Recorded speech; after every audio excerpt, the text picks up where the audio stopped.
Hey folks, welcome into the News 12 Now desk. Thanks for joining us here on this Monday, April the 24th, about 11 o'clock here in the CSRA. Hope you guys are having a great start to your week. Had a good weekend. We had some great weather for it.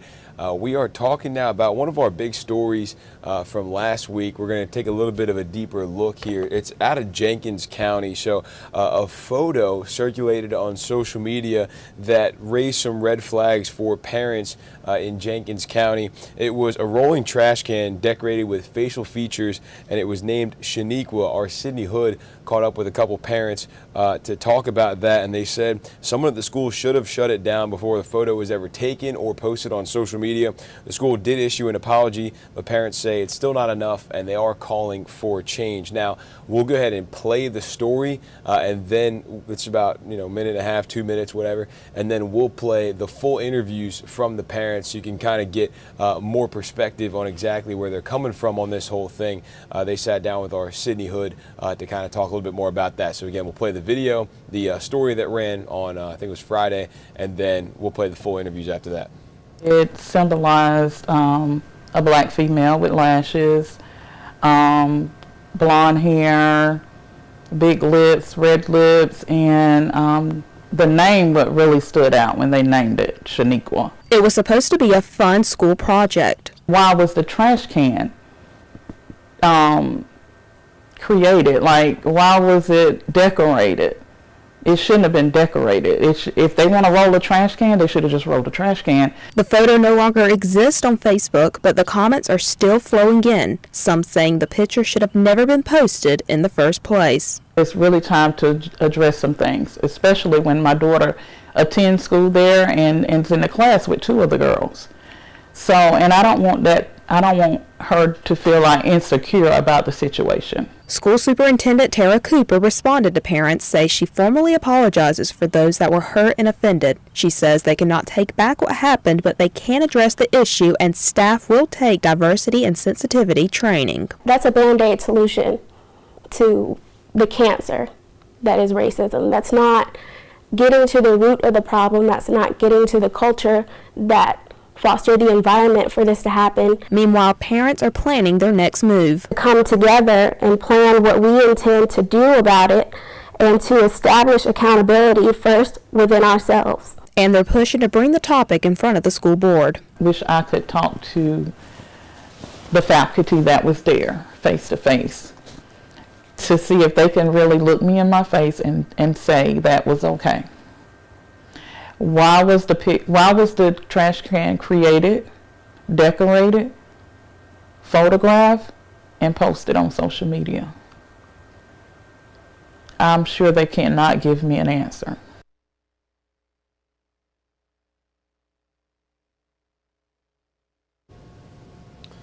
So there you go. There's the story that ran on Friday, and I went on to Facebook to the superintendent's statement, and if you look here, Rosie Simpkins, who was one of the women you heard from there, she commented here this open letter to the Board of Education, among other people here, and kind of has this big outline.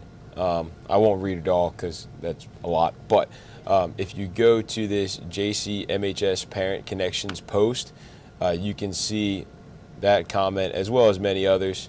To be honest, I haven't looked through them all, so I don't know if there's any bad language or anything like that, so I'm not going to run through them all right here for the first time. But you can see those up on that Facebook page. The statement from Tara Cooper, the superintendent, and then again, all the responses from parents. But what we'll get into now is the full interview that Sydney did with Tracy George and Rosie Simpkins, the two parents that you heard from in that story. So we'll go ahead and play that. It is a little long, but if you want to get their full side of the story, we'll go ahead and play those.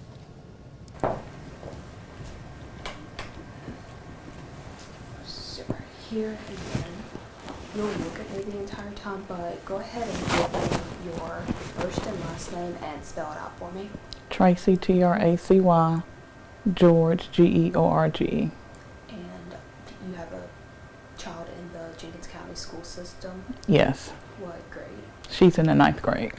So at Jenkins County High School? Yes. Okay. So tell me When did you first see or hear about the picture that had been circulating on Facebook? I saw it last night, probably about 8 o'clock or so, on the Facebook. On Facebook, someone else had shared it.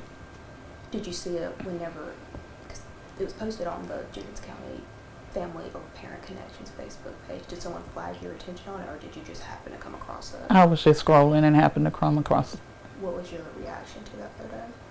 Well, first I had to look at it to see, because I saw a lot of shares and a lot of comments, so I looked at the picture to see what they were talking about, and I noticed that 4 girls were holding or was surrounded a trash can that had eyelashes. So I went back up to read the status, what they posted, and it said that they had the school had deleted the picture, but when she commented, "This doesn't look right," they took it down. So that's how I learned about the picture. When you saw the comment that it doesn't look right, was that kind of the same thought that was circulating in your head? Yes, because it symbolized a black female with lashes, blonde hair, big lips, red lips, and the name what really stood out when they named it, Shaniqua.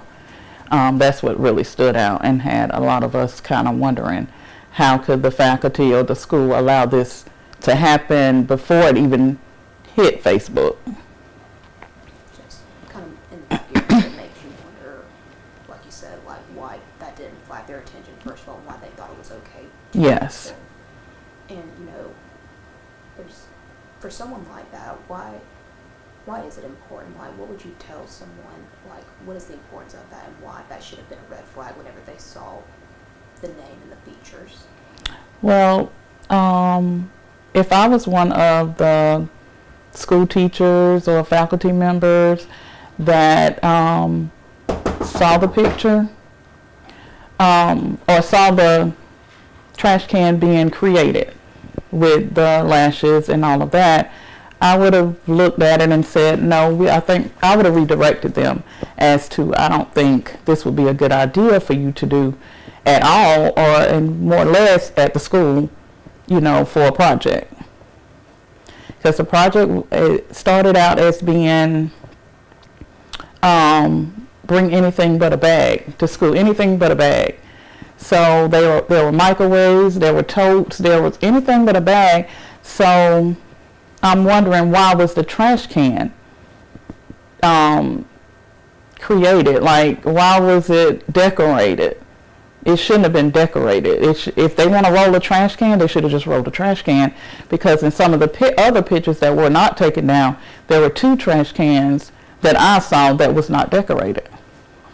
So it makes you wonder, A, why it was decorated, and 2, why it was decorated in the manner that it was decorated. In the manner that it was, yes. And once the school officials saw that it was decorated, because they had to see it because they photographed it, and then they photographed it and put it on social media, but when someone commented, "I don't think this looked good," then they took it down. So they had to know that it would cause some kind of problem in the community with, black females. When did you notice that they took the picture down, in the amount of time that they took the picture down and issued a statement? Well, they took the picture down, to my understanding, immediately. Like I said, I didn't see it till probably 7, 8 o'clock that night, but we were told that the picture had already been taken down, but there were more. The rest of the pictures that the students took during the project, they were still there. That's the only one that they deleted. And so, kind of, in your mind, what does this spark conversations about, conversations that parents need to have with their kids on why this is such a problem? Yes, and I actually had a conversation with my daughter last night. I'm not sure why that particular incident happened, because I'm not there, I wasn't there, but I wanted her to know that it should not have happened. The school officials should not have allowed it to happen. Parents, if they bought the material, I'm not sure how that's all involved in it, but just kind of be aware and know of your or other things that other people can do to maybe mock you, but that shouldn't cause you to retaliate. We just need to come to some kind of common ground and go to the school, which I talked to the principal, well, not the principal, the Tara Cooper this morning to see if we can come to some resolution. What made you decide to take that extra step to reach out to the superintendent and say, hey, something needs to be done right now? Well, for one, it's been going on for a while in our community, and What has? kind of like racial division between the children and the community. There's a lot of things that we've seen in the past that should have been addressed and we didn't address, but it's really time to address some things, especially when my daughter attends school there and is in the class with two of the girls. So, and I don't want her to feel like insecure about the situation. So that's what really sparked me. Was you having to take that step to have that conversation with your daughter now, and it made you want to Take the step to the school to, bring up the issue of there's a concern here and there's an issue here. And for the ones that took the picture, allowed the trash can to be decorated, those are the ones that we really should be, having a conversation with, because why it was allowed to happen. What conversations do parents need to be having with their kids right now on, just using this as an example? I would say, let's see. They really should have a conversation with them about diversity in all aspects. You may have some people of another race that may like you, may not like you, but you have to kind of speak on it when things like this happen. Let someone know.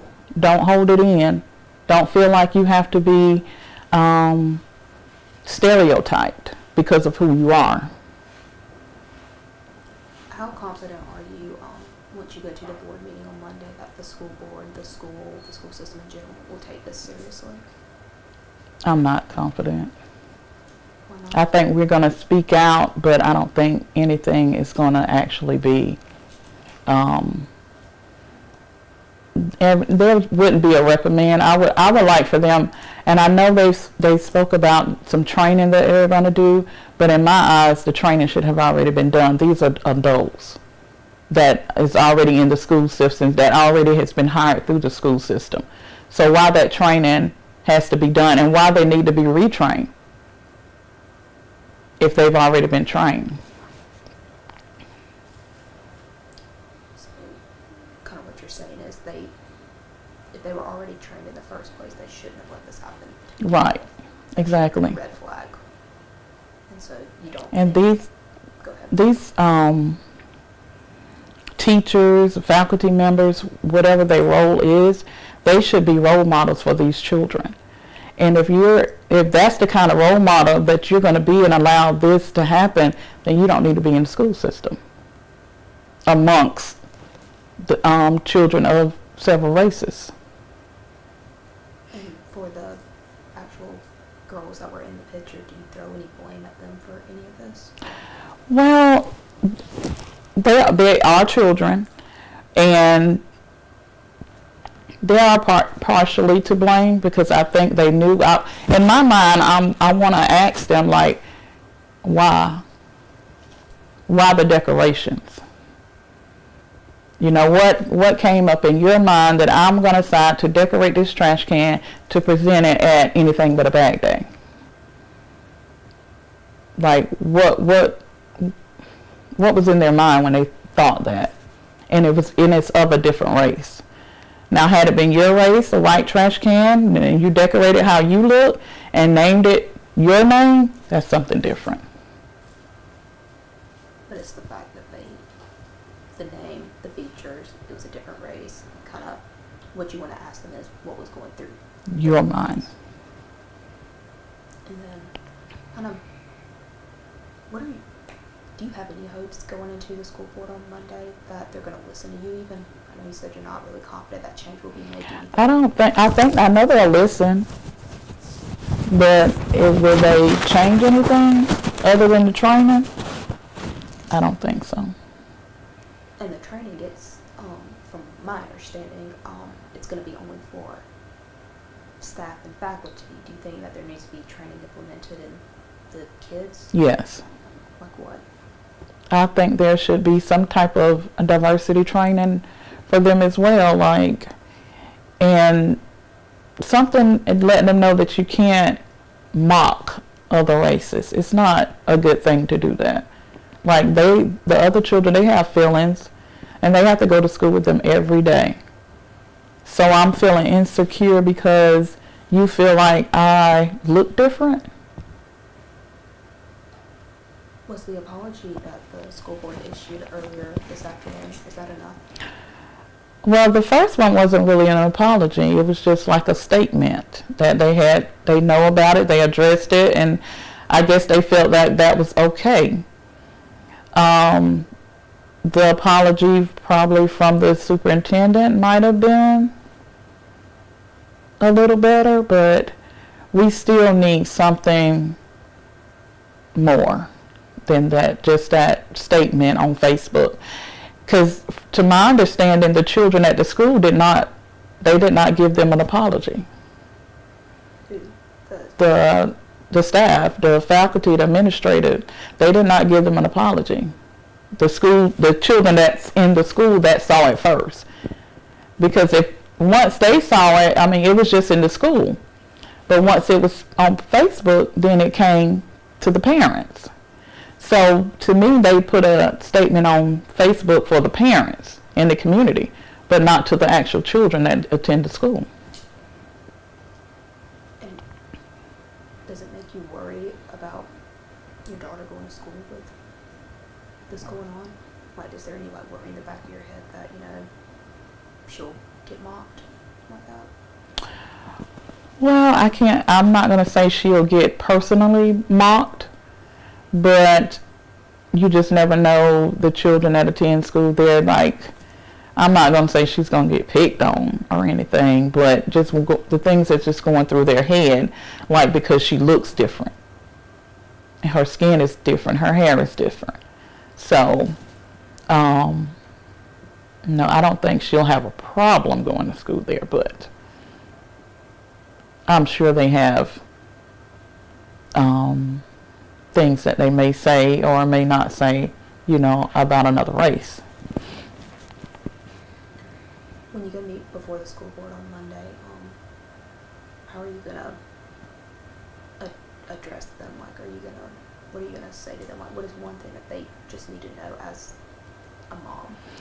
Well, they need to know that we are concerned parents, and we do love our children, and that the one thing I really wish I could talk to the faculty that was there face to face to see if they can really look me in my face and say that was okay.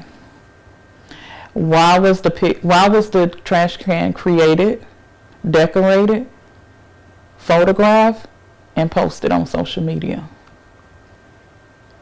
I'm sure they cannot give me an answer. Nothing. What do you think that is? I think they knew it was wrong.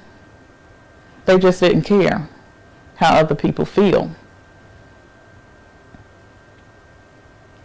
I really do think they just didn't care until someone said something.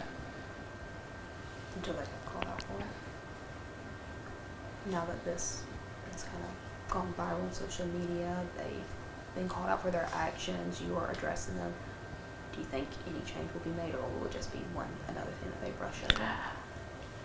Now that it's gone viral and the news is involved, news stations are involved, it probably won't happen again. This type of might not happen again at the schools, but I'm sure it may not change in the community. And this is an issue that you see is ongoing Yes, it's been ongoing. in Millen or the county or The county, the whole county, because and outside of the school. outside of school. And so you just not really confident that any change will be made. I hope change is made. We're in a new day, a new age, and I hope change is made, but I can't be 100%. I can't say I'll be 100% sure if it's going to change. If you were talking to just someone outside of the school, a random community member in Jenkins County, just speaking to them face to face like we're doing right now from a mother's perspective, what would you tell them to convince them that, hey, we need to do something? I would tell them that, we're tired. Like, things like this have been going on so long, and some have been addressed, some haven't been addressed, but it's time that we speak out and let them know that this is not we're not going to tolerate it anymore. At school, in the community, there's, especially at school when you have young children involved, I see it should be a no tolerance, especially for adults that teach at the school. And so kind of your issue here, it's with the girls who made that trash can, but more so it's with that faculty and staff. Yes. I just thought it was Because the girls could have been redirected, and they could have been once. I don't know where they decorated the trash can at, but it had to be inside the school because it's a school trash can. So if I walk up and I see 4 girls decorating a trash can with eyelashes, big lips, and name it Shaniqua, that's a no-no. We're not going to do that. Do you think those girls should face any kind of punishments or any disciplinary action? I think they should. Like I said, because I want to know why, in their minds, why did they decorate it? They probably won't say they were mocking, but it's evident that they were. But there should be some disciplinary action taken with those students and also with the faculty that knew it happened. What does that look like to you to make someone fully take accountability for what's going on?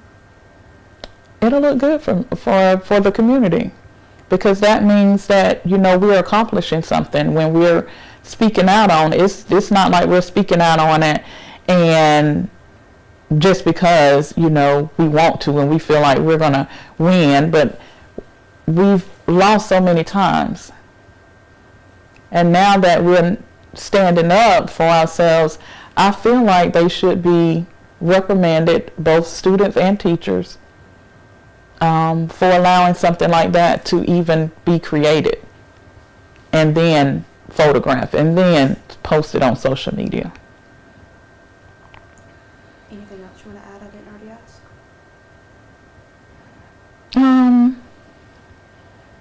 I hope our voices are heard today, Monday, every day. We just want to feel like, we have rights as well. Like, that shouldn't, I just feel like we just was mocked at this point. It's kind of stating the obvious question here, but knowing that, you feel like you've been mocked, how does that make you feel? Like, not only just as a mom, but just as a person in general? Just as a person in general, it makes me feel like they think less of us, like they're better than us, and it's just a lot. And not only me, just my child, and and she attends school there. Like, when you go off somewhere and you say you attend this school, you want to think good things about your school. not negative, but it's not a good feeling. Anything else? No. Look at me this entire time, but go ahead and give me your first and last name spelled out for me. Rosie Simpkins, ROSIE SIMPKINS. And do you have a kid in the Jenkins County school system? My child is 4, so she'll be attending preschool in the fall. And then before you read your statement, just out of curiosity, this happened at the high school, so I'm curious to know why this is important to you to speak out on and taking a toll on you. So I attended Jenkins County High School. I graduated in 2016, and then I went on to go to Spelman College, and I studied international studies, and there at Spelman we study race as it pertains to intersectionality, so race, class, religion, ethnicity, nationality, ability, and I have that perspective when it comes to these topics. And going on to college and being able to put my upbringing in perspective and my experience in that school system into perspective and my experience under that exact administration that's still there today, it makes me upset to see that their responses and their passive racism is still the same. As when you were in school? The same way as whenever I was in school. So that makes you mad, obviously. Yeah, I was upset because I saw Mr. Gray's response, and that was typical because he didn't call it racism. He said there was an incident and he acknowledged that something happened, but he didn't say anything about it. He didn't call it racism, and he didn't apologize or offer any remedial solutions. And then Tara Cooper, her response was just to apologize because of the response. She apologized because people were upset. She didn't apologize because racism took place. She didn't call it racism. She didn't acknowledge that it was racism. She said, we'll take DEI, and that's a Band-Aid solution to the cancer that is racism. That's not getting to the root of the problem. That's not getting to the culture that fostered the environment for this to happen. It's not even acknowledging the permissive culture that allowed them to walk the hallways and probably get some giggles. The teachers saw it, and if they felt anything about it, they didn't feel empowered to go to the administration and say something. So it makes me upset because I know people felt some type of way about it, but they couldn't go to Rob Gray and say, hey, these girls are doing something racist.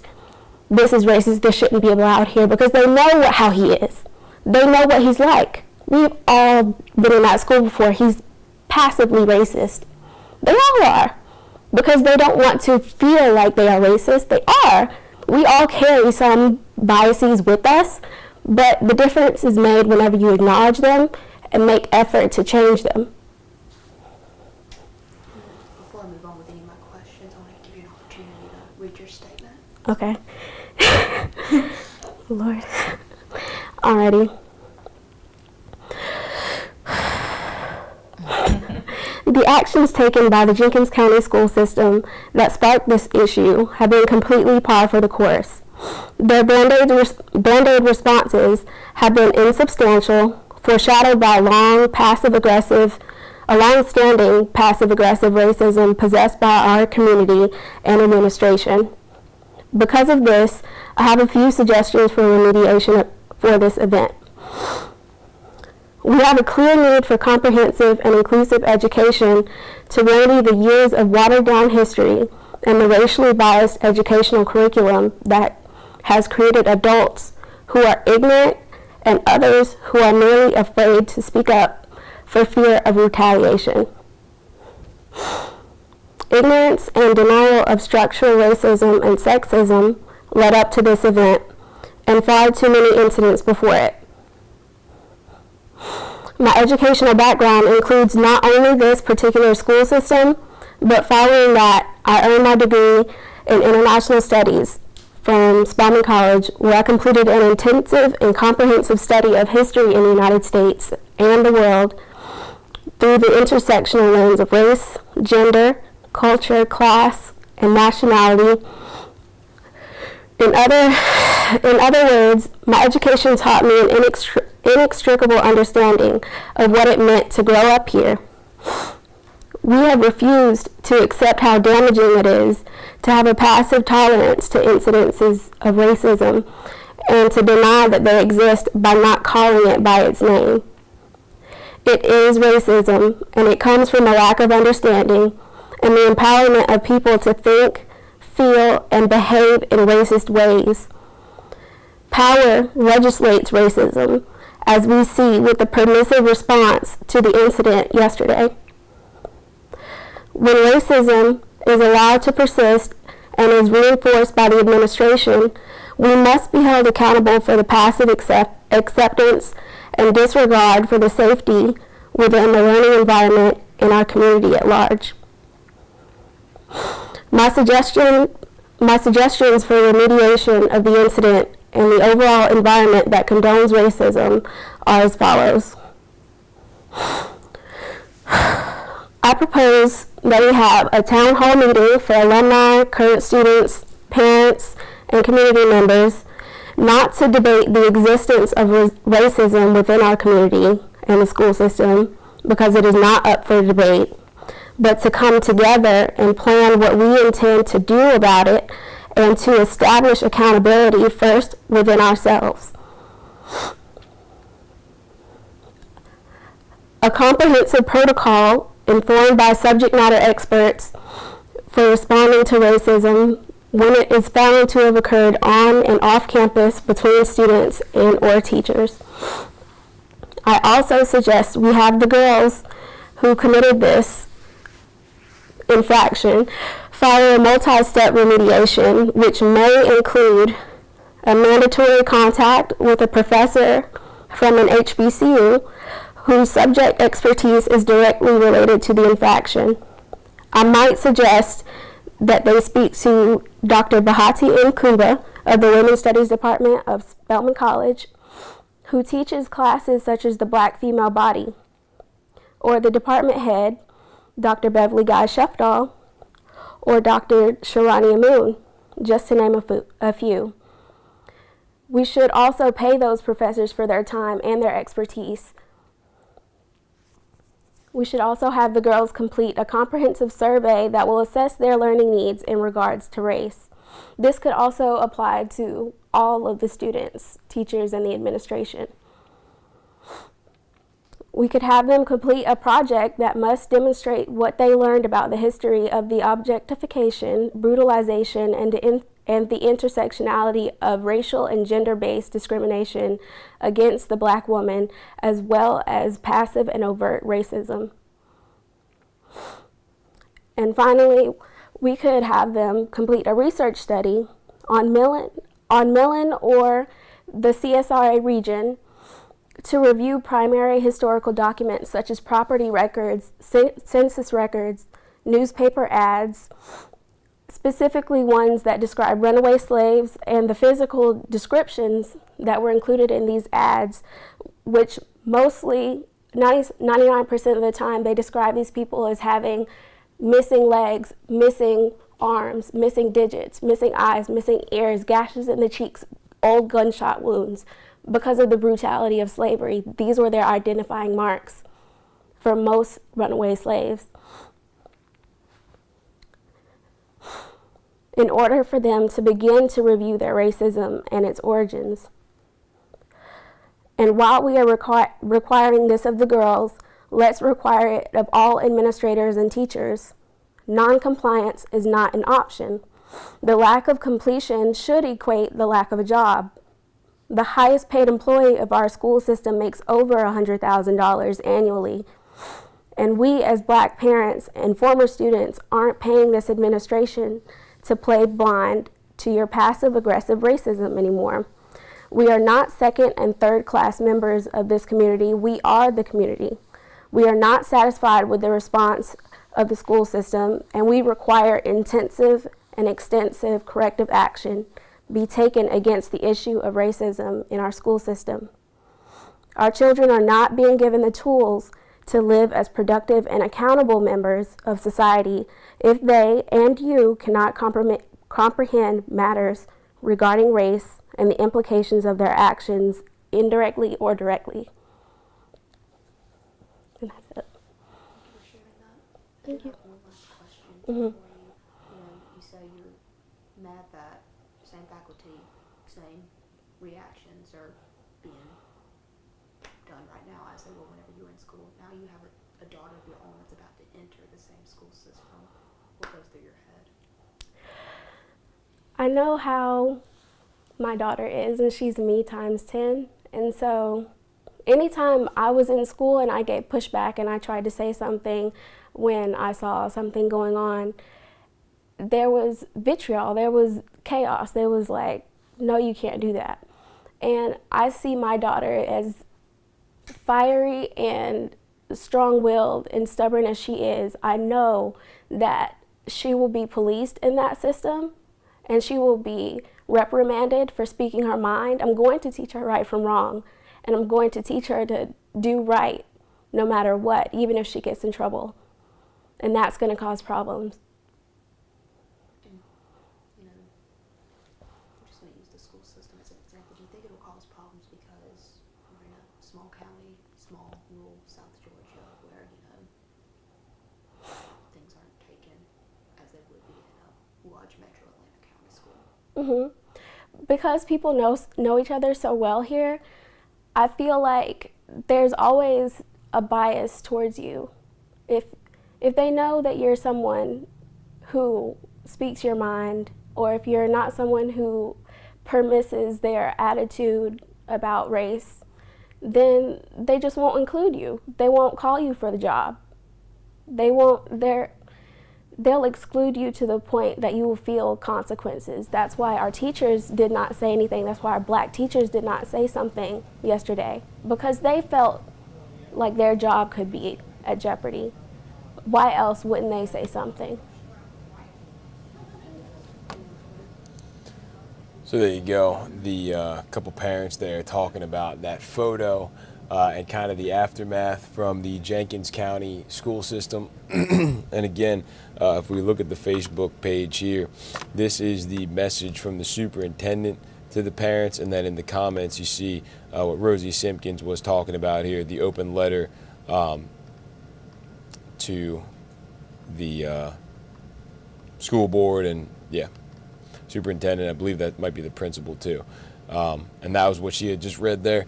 Excuse me, that was what she had read there, and that's kind of what a lot of these comments echoed, and you heard it in the interview talking about they felt like, by the time you get to training, diversity and inclusion training, it's a little bit late in the game. So we'll see where that goes. They do have a board meeting tonight. Those parents are expected to be there. You heard Tracy George say she expected to be there and make her voice heard tonight. So we will see what comes out of that. And of course, we'll keep you guys updated with what goes on there.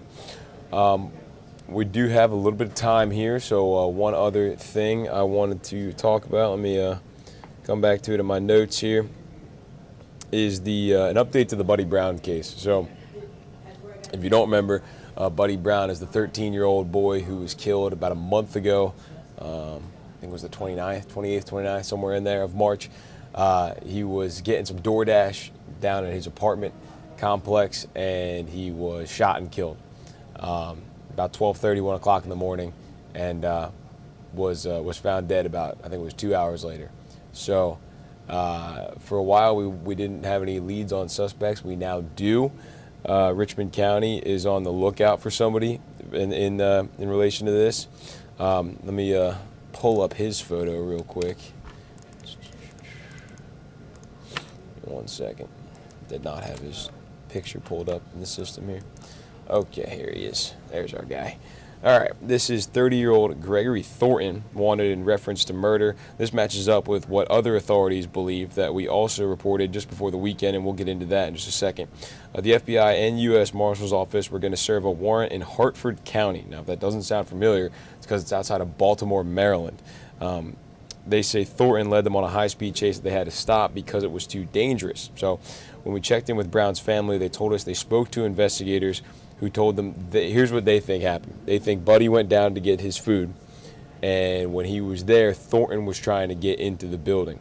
And then they think that Buddy wouldn't let him in, and that's when somebody, they're not exactly sure who shot, but that's when they think somebody shot and killed Buddy. So we did do a story on this on Friday, I believe.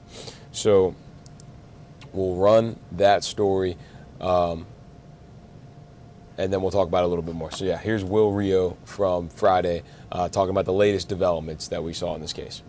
Well, the U.S. Marshals Service says 30-year-old Gregory Thornton is the prime suspect in the shooting death of 13-year-old Buddy Brown. Now, Brown's family says a female is in custody right now, but Thornton is still on the run. On March 28th at around 3 in the morning, Augusta Dispatch receives this call. 911, please fire ambulance. Ma'am, somebody just got killed in front of our building. We at 744 on Richard Summit. Somebody just shot this little boy. He dead.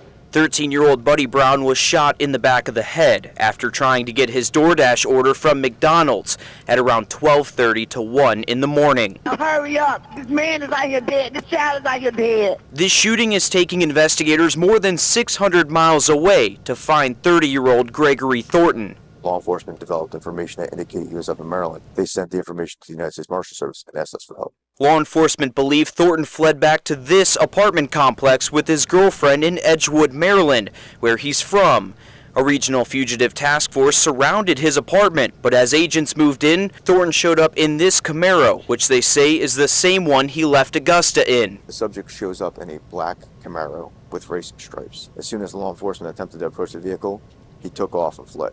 He actually drove directly at one of the task force officers. He led them on a high-speed chase. The pursuit was called off because it became too dangerous. We have every reason to believe that not only he's armed and dangerous, but also that he's capable of great violence. Thornton is still on the run. You might come run and hide and dodge all you want, but that country gonna eat you up no matter where you at, nowhere where you at. Because every time you look around, you're gonna see my son in your face, and you're gonna think about it. The Brown family says they know they'll get justice. It's just a matter of time. No, my son gonna get his justice.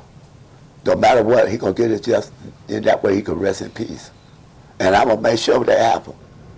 Now, the family tells me investigators say Buddy went downstairs to get his food from DoorDash while Thornton was trying to get into the building there. Buddy would not let him inside, and that's when Buddy was shot. It's still not clear who exactly shot Buddy that morning, so still a lot of questions in this investigation. And so that was late last week that Will did that. He's also talking with Buddy Brown's family again today. So talking to them about just sort of the information that's been shared with them throughout this process, throughout this investigation between them and the sheriff's office, and then just kind of giving an update on just really how they're doing. They went through this unspeakable, unthinkable thing, you know, less than a month ago now. So just kind of checking in with them. Also wanted to put out checking on one more thing here today. The Burke County Sheriff's Office, following a little bit of crime that they've seen, put out this over the weekend. This was on Saturday. Sheriff Williams here saying, if the person's engaged in the shooting activity in our community and the school fights over the past week think I'm the type of leader who allowed this to continue in any form, they're sadly mistaken. It goes on with some more stuff, but I'm not gonna read all of it. It is, you know, a little long, but you can see this on the Burke County Sheriff's Office Facebook page. That is from Sheriff Williams. Again, that was 2 days ago that was posted, so you can check that out there for that full statement. But yeah, that is probably gonna wrap us up here. We got the midday newscast starting in just a bit, but if you want to find out about more stories or anything that we talked about here today, you can head over to our website, WRDW.com. If you're watching this on the website or up on our YouTube, Facebook, whatever, be sure to download our WRDW streaming app. You can do that on your favorite streaming device, whether that be your Roku, your Fire Stick, your Apple TV, whatever you stream on. If you just search WRDW or you get your apps there, you can download us for free. You can get all of our latest I-Team investigations, First Alert, weather forecasts, sports coverage, live newscasts, aerial Augustas, everything that you need is going to be up there on that streaming app. So if you go ahead and give that a download. Also, if you want to subscribe to our YouTube channel, that is free as well. Let me show you how to do that. You just go on over here to YouTube, all right, and then search WRDW News, and then right here, WRDW News 12. Click on that, and you can subscribe right over here. Again, that's free too. And look, we're live right now, showing you guys how to do that. Pretty cool. Okay. But yeah, you can do that as well. So those two things are free, and they'll give you everything that you need to know within our community and beyond. The YouTube, that's a little bit nicer. If you don't have a full 30 minutes to watch a newscast, you can watch shorter videos and clips that we've got up there, as well as some of these longer conversations that we do. So if you saw, Meredith and I talked about the Balfour Beatty and Fort Gordon housing a number of times over the last week and a half or so. Those are all up there as well, so you can check all that out up on the YouTube channel as well. I said as well a bunch of times right there, but there's a lot going on, so just got to keep you guys in the loop. Okay, that's going to do it for the News 12 Now side of things. If you want to head over to the TV side, we've got our midday newscast. Zaina and Tim will have the latest for you in about 11 and a half minutes or so. So head on over there to News 12, and we will see you back here tomorrow at the News 12 Now desk for Tuesday's top headlines. Have a good one.